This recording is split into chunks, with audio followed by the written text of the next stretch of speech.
샬롬, 좋은 아침입니다, 여러분.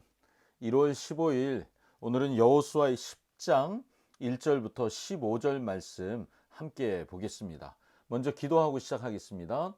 사랑하는 주님, 오늘도 말씀 앞에 나아갑니다. 말씀과 함께하는 이 시간, 하나님과 함께하는 행복한 시간 되길 원합니다.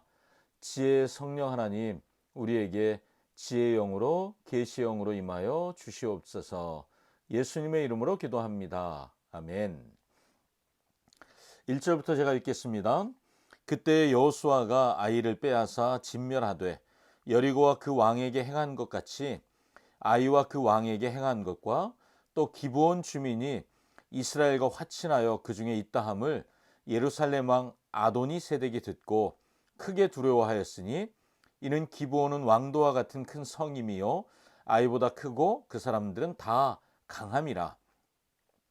예루살렘 왕 아도니 세덱이 헤브론 왕 호함과 야르뭇 왕 비람과 라기스 왕 야비아와 에글론 왕 드빌에게 보내어 이르되 내게로 올라와 나를 도우라.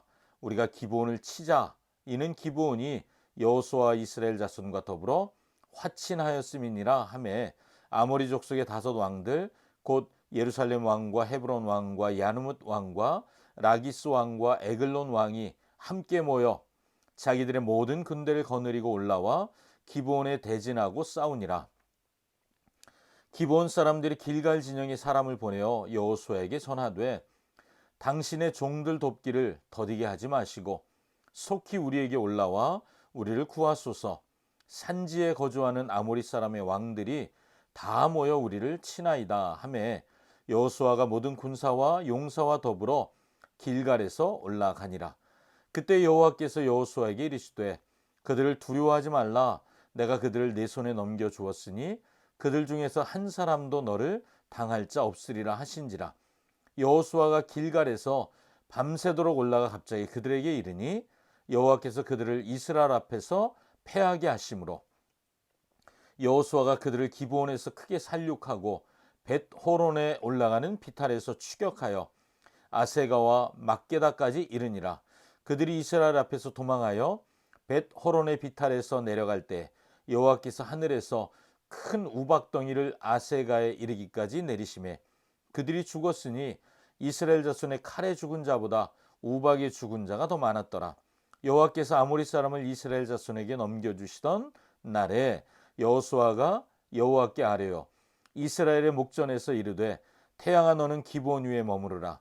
달아 너도 아얄라운 골짜기에서 그리할지어다 하매 태양이 머물고 달이 멈추기를 백성이 그 대적에게 원수를 갚기까지 하였느니라.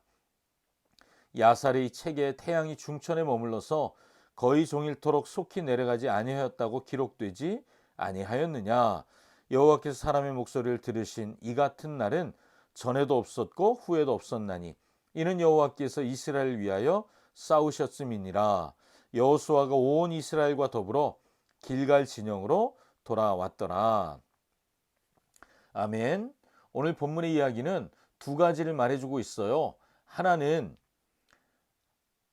아모리 족속의 5명의 왕들이 연합군을 만들어서 기브온을 치러 전쟁을 일으켰다 하는 이야기예요.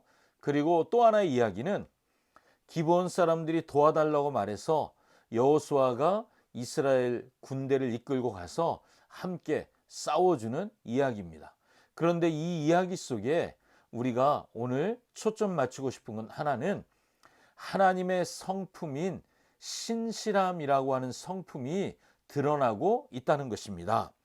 2가지의 신실함에 대해서 여러분과 함께 생각해 보자면 첫 번째는 이스라엘을 속였던 기브온이 도움을 요청했잖아요.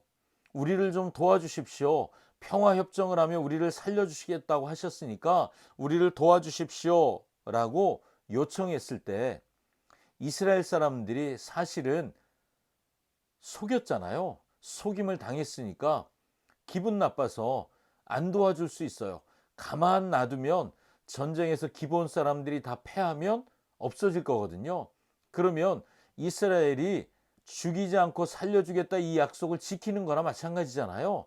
그러니까 가만히 있으면 기브온 사람들이 사라져요. 이스라엘의 기분이 풀릴 수 있죠. 그런데 이스라엘이 어떻게 해요?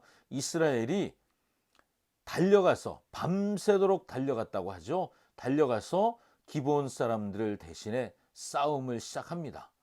이것은 이스라엘이 보여주는 신실함입니다. 그들은 기분을 따라가지 않고 감정에도 반응하지 않습니다.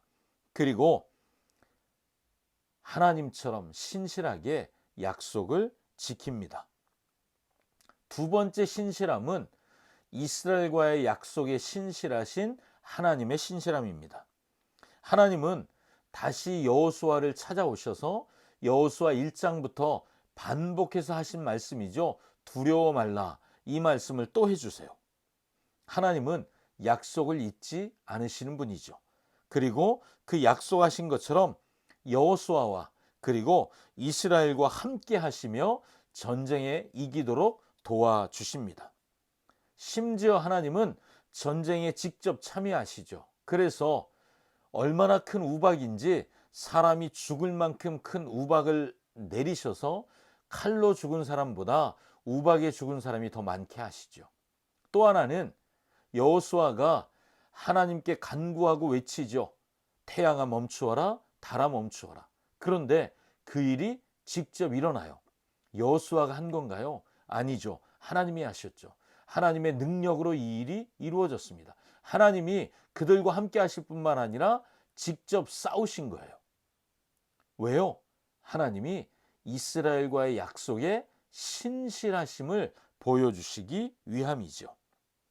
저는 이 말씀 묵상하며 저 자신을 들여다봅니다. 저는 기분에 따라, 감정에 따라 그렇게 반응하는 사람입니다. 그런데 오늘 하나님도 그러시고 이스라엘도 기분과 감정에 따라 반응하지 않습니다. 오늘 하나님은 나의 삶에 얼마나 신실하신 분이었는지를 다시 보게 하십니다. 그래서 저는 저 자신에게 질문을 던져보는데요. 여러분은 여러분 자신에게 질문을 던져보시면 좋을 것 같습니다. 나는 신실한 사람인가? 나는 내 기분과 감정 또 이익과 손해를 뛰어넘어 하나님과 사람들에게 정말 신실한 사람인가 하는 거예요. 우리가 분주한 하루를 살면서 분주하다는 이유로 내가 혹시 놓치고 있는 신실함의 태도는 없습니까? 여러분, 우리가 한번 찾아보시면 어떨까요? 하나님은 약속을 신실하게 지키시는 분이잖아요. 그렇다면 우리가 우리 자신에게 질문을 던지는 거죠. 나는 약속한 일에 대해서 얼마나 신실한 태도를 취하고 있는가? 오늘 하나님이 보여주신 그리고 이스라엘이 보여주신 신실함을 묵상하며 우리의 삶에 얼마나 신실한지를 확인해 보는 그런 묵상의 시간 또 하루의 시간 보내실 수 있기를 축복합니다. 기도하겠습니다. 사랑하는 주님, 어느새 이스라엘이 자기 기분과 감정으로만 살지 않고 약속을 소중히 여기는 사람들이 된 것을 보게 됩니다. 이스라엘을 바꾸신 분은 하나님이십니다. 이제 이스라엘을 바꾸신 하나님이 나를 바꿔주시면 나도 사람들을 향해 하나님의 신실함을 드러내며 살아갈 수 있음을 믿습니다. 감정과 느낌을 따라 살아가던 나를 다루어 주셔서 진리와 믿음으로 살아가는 사람으로 바꾸어 주시옵소서. 오늘도 우리 교회 온 성도들의 삶에 하나님의 은혜를 베푸시고 연약한 육체는 강건케 하시며 삶의 문제는 해결해 주시고 또 우리의 삶에 발목을 잡는 원수의 괴계들은 끊어주셔서 오늘도 행복하고 복된 주님과 동행하는 행복한 날 되게 하여 주시옵소서. 예수님의 이름으로 기도합니다. 아멘. 예, 감사합니다, 여러분. 오늘도 하나님과 함께하는 행복한 날 되시기를 축복합니다. 기도하시다가 묵상을 자연스럽게 마치시면 되겠습니다. 샬롬.